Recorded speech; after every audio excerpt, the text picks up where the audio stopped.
अस्सलामुअलैकुम रहमतुल्लाह। अक्सर आपने देखा होगा कि बच्चों में या बाज़ औक़ात बड़ों को भी नाक से खून बहना शुरू हो जाता है, जिसे नक्सीर फूटना भी कहते हैं। इस खून बहने की वजूहात क्या होती हैं और इसका आसान इलाज क्या है? नाक के एक या कभी दोनों नथनों से खून आने के अमल को नक्सीर कहते हैं। आम तौर पर कतरा कतरा खून आने लगता है, लेकिन मर्ज़ की शिद्दत में धार के साथ भी खून आता है। अक्सर नाक में इचिंग होती है, जिसकी वजह से मरीज़ नथनों में खुजाता है और उन्हें कुरेदता है, जिसके नतीजे में खून आने लगता है। अगर दिमाग में खून इकट्ठा हो तो अमूमन नक्सीर से पहले सर बोझल और दर्द महसूस करता है, और नक्सीर का खून पहले की निस्बत ज़्यादा खारिज होता है। अक्सर खून गर्म मिजाज के लोगों को आया करता है। बुखार और खून की कमी भी इसके असबाब हो सकते हैं, लेकिन जदीद तहकीक के मुताबिक जिस्म के किसी भी हिस्से से खून उस वक़्त तक नहीं आ सकता जब तक जिस्म के किसी उज़व में कैफियती, नफ्सियाती और मादी असबाब से ज़ख्म ना हो जाएं। अगर मरीज़ कमज़ोर और उम्र रसीदा हो और उसको नक्सीर जारी हो जाए तो उसको फौरी बंद करने की कोशिश करनी चाहिए। तो अब बात करते हैं कि नक्सीर फूटने की वजूहात क्या होती। नक्सीर जिन बीमारियों में जारी होती है उनमें ज़्यादातर आम और मामूली नोयत की होती हैं, जबकि कुछ ख़तरनाक भी होती हैं। कई मरूसी अमराज भी इसका सबब बन सकते हैं। इसकी दीगर वजूहात में सबसे आम वजह नाक पर चोट लगना भी है। नाक की सोजश नक्सीर की दूसरी बड़ी और गैर मरूसी वजह है।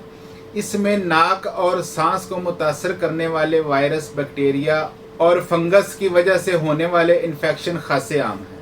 माहौलियाती आलूदगी, खुश्क आबो हवा, गर्दो गुबार और धुएं वाले माहौल में रहना या काम करना भी इसका सबब बन सकता है। फसलों और पौधों पर स्प्रे या इससे मिलती जुलती सूरत हाल में बाज़ कीमियाई अज्जा सांस लेने या सूंघने के दौरान नाक में जाकर सोजश का बायस बनते हैं या इसमें इजाफा करते हैं। नस्वार को सूंघ कर इस्तेमाल करने वालों को भी इस मसले का सामना करना पड़ सकता है।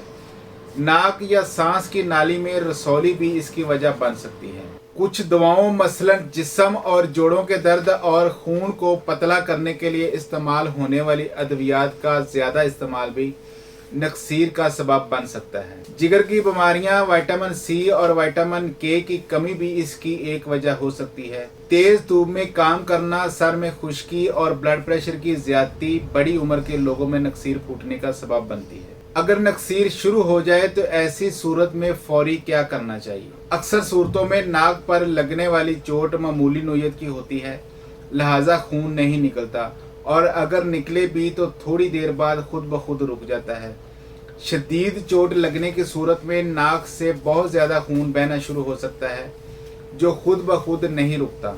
अगर नाक से खून का इखराज बार बार हो और इसकी मिकदार भी ज़्यादा हो तो फिर फौरी किसी मुआलिज से राब्ता करना ज़रूरी होता है। उस वक्त तक मरीज़ को चाहिए कि अपने नाक को हाथ के अंगूठे और उंगली की मदद से कुछ देर तक दबाकर रखे और सर को आगे की तरफ झुकाए।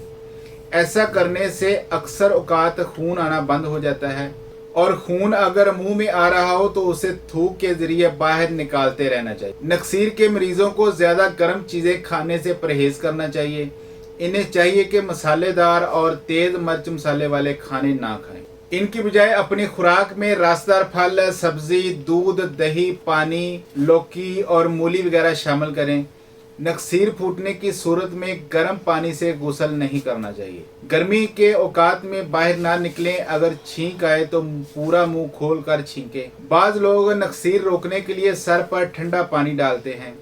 अगर नक्सीर का सबब सोजश हो तो पानी डालने से सोजश में इजाफा हो सकता है और ये खून रोकने की बजाय इसके खराज को तेज कर सकता है। इसलिए खास तौर पर सर्दियों में ऐसा करने से परहेज करना चाहिए।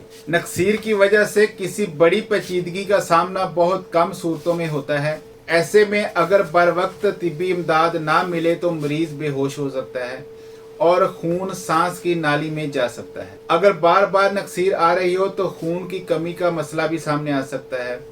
अक्सर औकात खून दिमाग में से नहीं बल्कि नाक से ही आ रहा होता है, लेकिन जिन लोगों को सर की हड्डी में चोट लगी हो उनके दिमाग से भी खून आ सकता है। इस हालत में नाक से खून बहना ज्यादा खतरनाक नहीं होता। असल खतरा चोट से होता है और इसका इन्हिसार भी इस बात पर है कि वो कितनी शदीद है। अगर नक्सीर फूटने का अमल बार बार हो रहा हो तो बेहतर यही है कि अपने मुआलिज से मशवरा करें। अपना बहुत सारा ख्याल रखिएगा। अल्लाह हाफिज़।